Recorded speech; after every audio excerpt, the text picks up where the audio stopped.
அனைவருக்கும் வணக்கம். நவக்கிரக தமிழ் எண்கிணை ஜோதிட பிரகாரம் சொல்லப்பட்டு வருகின்றேன். இந்த எண்கிணை தான் தமிழுக்கு 240 எழுத்து. அந்த எழுத்துக்களுக்கு அந்தந்த எழுத்துக்களுக்கு தனிப்பட்ட முறையில் எண்கிணை கொடுக்கப்பட்டு அந்த வார்த்தை அடிப்படையில் உறுதி செய்து சொல்லிக் கொண்டு வருகின்றேன். அதனால் பொதுவாகவே தெய்வங்கள் விபூதியெல்லாம் வருகின்றது என்றெல்லாம் நம்ம அடைகிறார்கள். முனிவர் ரிஷிகள், தமிழ் புலவர்கள் எல்லாமே சொல்லுவாங்க. ஆனால் தெய்வங்கள், நம்ம வணங்கக்கூடிய தெய்வங்கள், குல தெய்வங்கள், கடவுள்கள், சக்திகள், சரஸ்வதி, லட்சுமி, கணபதி அனைத்துமே விபூதியில் வரும், உருவத்தில் வரும், என்னும் எழுத்தில் வரும், பேச்சில் வரும், ராகத்தில் வரும், பார்வையில் வரும். இப்படி நமது நாவிலும் வரும். இதையெல்லாம் ஒரு இதே நினைத்து கொண்டிருக்கக்கூடாது. தெய்வங்கள் பல்வேறு வடிவத்தில் வரும். விபூதியில் வரும், குங்குமத்தில் வரும், உருவத்தில் வரும், பேச்சில் வரும், என்னும் எழுத்தில் வரும், ராகத்தில் வரும், ஜாடையில் வரும். இப்படியெல்லாம் தெய்வங்கள் பல்வேறு உருவத்தில், பல்வேறு வடிவத்தில் வந்து கொண்டு இருக்கும். ஆனால் ஆகையால் கடவுள் நமக்கு கண்ணில் தெரியலை அப்படிலாம் நினைக்க வேண்டாம். கண்ணிலேயே வரும், ஆவியாகவும் வரும். இப்படியெல்லாம் நம்முடைய தெய்வங்கள் பல்வேறு வடிவத்தில், பல்வேறு உருவத்தில் வரும், போகும், தந்துவிட்டும் போகும். ஆகையினால இந்த தமிழ் எழுத்து 240 எழுத்துக்கும் நான் வார்த்தை அடிப்படையில் சொல்லிக் கொண்டு வருகின்றேன். இது ஜோதிட வளர்ச்சிக்கும், தமிழ் வளர்ச்சிக்கும், தமிழ் பண்பாட்டுக்கும் இது மிகவும் முக்கியமானதாகும். இவை எந்த மொழியிலும் இல்லாதவாறு இந்த தமிழ் எண்கிணை ஜோதிடத்தை நான் தனிப்பட்ட முறையில் உருவாக்கி இதை உங்களிடத்தில் நான் யூடியூப் மூலம் வீடியோ கால் மூலமாக சொல்லிக் கொண்டு வருகின்றேன். அதாவது பிடிக்காதவங்களுக்கு பொதுவாக கிள்ளி தருவாங்க. அதுபோல் அந்த யூடியூப்பில் எனக்கு எண்ணி யூடியூப்பில் இயக்கி கொண்டு இருக்கிறார்கள். அதை பற்றி நான் கவலைப்படலை. ஆனால் 24 பேர் தான் ஒவ்வொரு நாளைக்கு, முந்தான 24 பேர், நேற்று 24 பேர், இப்படி 24 பேர் தான் பார்க்குறாங்களா? அப்போ இது எண்ணி இத்தனை பேர் பார்க்கணும் அப்படின்லாம் இந்த யூடியூப்புங்களை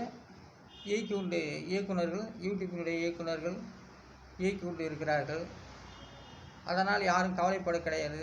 என்னுடைய யூடியூப்புக்கு என்னமோ கிள்ளி கொடுப்பது போல் எண்ணி என்னுடைய யூடியூப்பை இயக்கி கொண்டு இருக்கிறார்கள். அதனால் கவலை இல்லை. என் யூடியூப்பு அப்படியே பார்க்காம இருந்தாலும் நான் கவலைப்பட போகிறதில்ல. இதனால் நான் வாழ்ந்து கொண்டு இருக்க கிடையாது. நான் என்னுடைய ஜோதிட தொழில், எனக்கு உண்மையான முறையில் ஜோதிடங்கள் சொல்ல தெரியும். ஆகையினா இதை பற்றி நீங்கள் அதிகமாக என்னுடைய யூடியூப்பை கொடுக்காட்டினா பரவாயில்ல. என்னுடைய வீடியோக்கள் வந்து கொண்டே இருக்கும், யூடியூப்பில் வந்து கொண்டே இருக்கும். அதனால் என்னுடைய எண்கிணிடம் ஏதோ மாதத்தில் வாரத்தில் ஒவ்வொரு தடவை நான் உங்கள்கிட்ட சொல்லி கொண்டு வருகின்ற. இப்போது தொட்டில் 4 எழுத்து, 9, 2, 6, 1 இதெல்லாம் கூட்டினாக்கா 20. அதோடைய விதி என்கிறது 2. தொட்டிலுக்கு விதி எண் 2. அப்போது தொட்டில் குழந்தைக்கு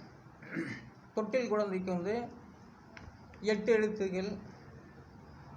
அந்த 8 எழுத்துக்கு உண்டான எண்களிடம் 9, 2, 6, 1, 3, 6, 5, 2 இதெல்லாம் கூட்டினாக்கா 36. அதோடைய விதி என்கிறது 9. தொட்டில் குழந்தை விதி எண் 9. அப்போ தொட்டில் குழந்தைனா ஒரு குழந்தைய, அழுகிற குழந்தைய, அதுக்கு தூக்குன்னு பேர். சில ஊரில் தூக்கில் போடுன்னு சொல்லுவாங்க. அது தூக்கில் போடுங்கிறது உண்மையிலேயே அது நல்ல வார்த்தை இல்லை. அப்படியும் வர வார்த்தைகள் இருக்குது. இதுக்கு தொட்டில் குழந்தை. தொட்டில் குழந்தைக்கு 8 எழுத்து, அதற்கு உண்டான எண்கிறது 9. அப்போது அது தொட்டில் குழந்தையில வந்து அழுகிற குழந்தைய வந்து தொட்டியில் போட்டால் அதை ஆட்டிக்கிட்டு இருந்தால் அழுகிற பிள்ளைங்க அழுகு நின்று உறக்கத்தில் இருக்கும். ஒரு மணி நேரம் 1/2 மணி நேரம் தூங்க வைப்பாங்க குழந்தைய. தொட்டிலே குழந்தைகள் வந்து எழுந்திரிச்சுக்கிட்டா அப்புறம் மறுபடியும் எழுந்து குழந்தையை தூக்கி வச்சு பால் கொடுப்பார்கள். அந்த என்கிறது தான் விடியல் 9.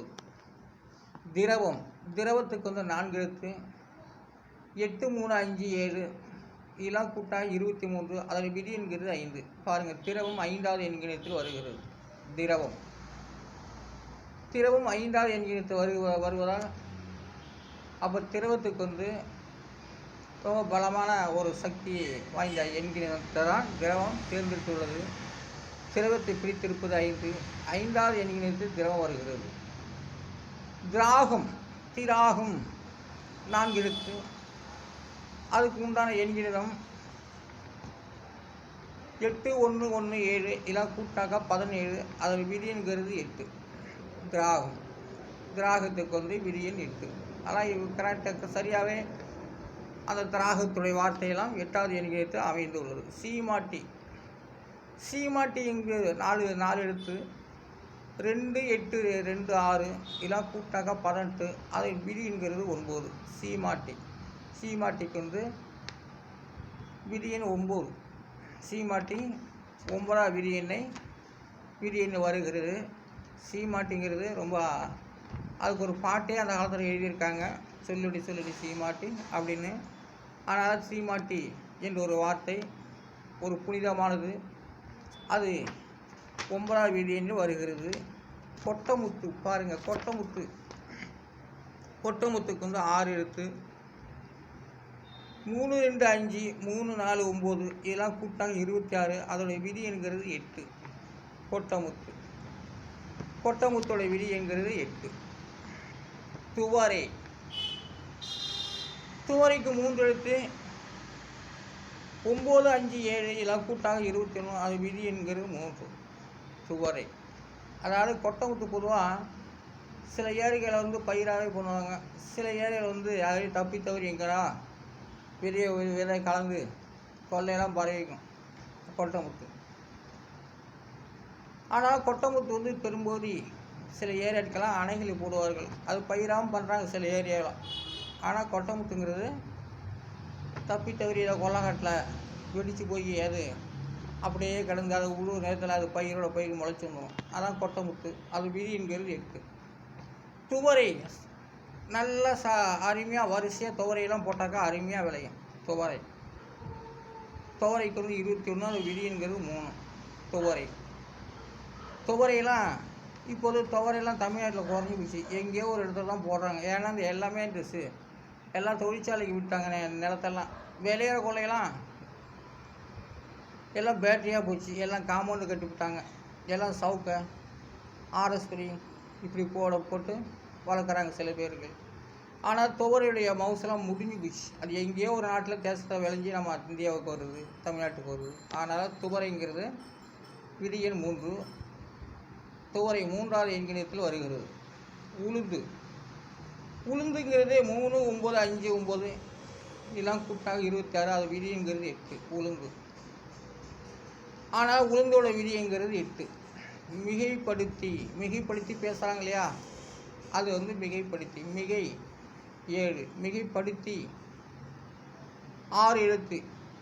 அது 8வது எண்கிணத்தில் வருகிறது.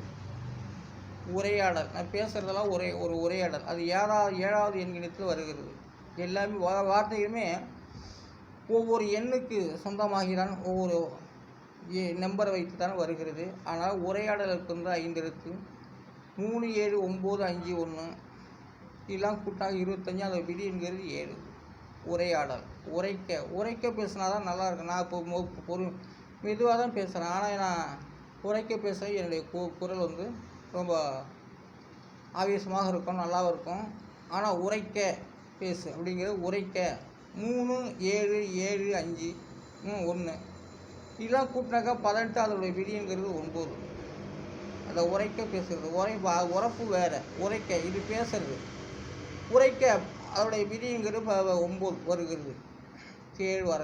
கேழ்வரகுக்கு வந்து 5 எழுத்து. கேழ்வரகுலாம் முடிஞ்சு போச்சு. ஆனால் கேழ்வரகு எங்கேயோ ஒரு தேசத்தில் விளையலாம். கேழ்வரகுலாம் அந்த காலத்தில் சாப்பிட்டாங்க, தெம்பாக இருந்தாங்க. இப்போது அது கேழ்வரகு சோறுலாம் கிடையாது, வரகு சோறுலாம் கிடையாது. அதுக்கு வந்து கேழ்வரகுன்னு பேர். 2, 3, 5, 3, 3, 16 அதில் விதிங்கிறது 7. கேழ்வரகு எங்கேயோ ஒரு தேசம் விளையலாம். ஆனால் இந்தியாவை பொறுத்து, தமிழ்நாட்டை பொறுத்து இல்லை. அதை ஏதோ ஒரு மாநிலத்தை ஏதோ ஒரு இடத்துல போட்டு விளைய வைப்பாங்க. கேழ்வரகுலாம் அருமையாக இருக்குது. அதோட சாப்பாட்டெலாம் அது வந்து ரசம், சாம்பார், குழம்பு பயிர் வச்சு சாப்பிட்டாக்க கேழ்வரகுலாம் நல்லா சத்தானது. அந்த காலத்தில் எல்லாமே வரகு சோறு தின்ன, சோள சோறு தின்னு டவுனில் வந்து சொன்னாக்கா சிரிப்பாங்க. டவுனில் வருவாங்களாம், பட்டிக்கட்டு பழையாம்பாங்க. இப்போ அவங்கலாம் கேழ்வரகு, சோள சோறு, கம்மங்கூழ்லாம் குடிச்சிக்கிட்டு இருக்காங்க. அப்படியே மாறுது பாருங்கள். அதான் கேழ்வரகு வந்து ரொம்ப சத்துள்ளது. சத்தான பண்டமாக தான் கேழ்வரகுடைய விதி என்கிறது 9. 7 வாயு மூலையினுடைய எண்கிடம் வாயு மூலை 4 எழுத்து வருகிறது. அதுக்கு 3, 4, 1, 8 இதெல்லாம் கூட்டாக 16. அது விதிங்கிறது 7. அக்னி மூலைக்கு வந்து 5 எழுத்து 1, 7, 1, 1, 8 இதெல்லாம் கூட்டாக 18. அதோடைய விதிங்கிறது 9. அதனால் வந்து இந்த வார்த்தடிப்பில் தமிழ் என்கியோரிட்டை நான் டிசம்பர் 31 தினந்தோறும் சொல்லிக் கொண்டு வருகின்றேன். அதனால் பிடிக்காதவங்களுக்கு நிறைய பேர் கிள்ளி தருவாங்க. அதுபோல் தான் என்கிட்ட என்னுடைய வீடியோவை வந்து இயக்கி கொண்டு இருக்கிறார்கள். யூடியூப் இயக்குநர்கள் இயக்கி கொண்டு இருக்கிறார்கள். ஒரு நாளைக்கு 24 பேர், 10 பேர், 5 பேர். அது சந்து பொட்டெல்லாம் எங்கேயோ போகிற மாதிரி போயிடுது. என்னுடைய டோட்டல் வந்து சரியாக விட மாட்டேங்குது. அதனால் அந்த யூடியூப்பில் வந்து சரியான முறையில் யூடியூப்பு அனைத்து மக்களும் பார்க்கும்படி இயக்க வேண்டும் என்பதை யூடியூப்புக்காரங்களை நான் கேட்டுக்கொள்கிறேன். நான் அரியலூர் மாவட்டம் திருஞான சம்பந்த ஜோதிடர், தமிழ் என்கிற வள்ளுவர். நன்றி.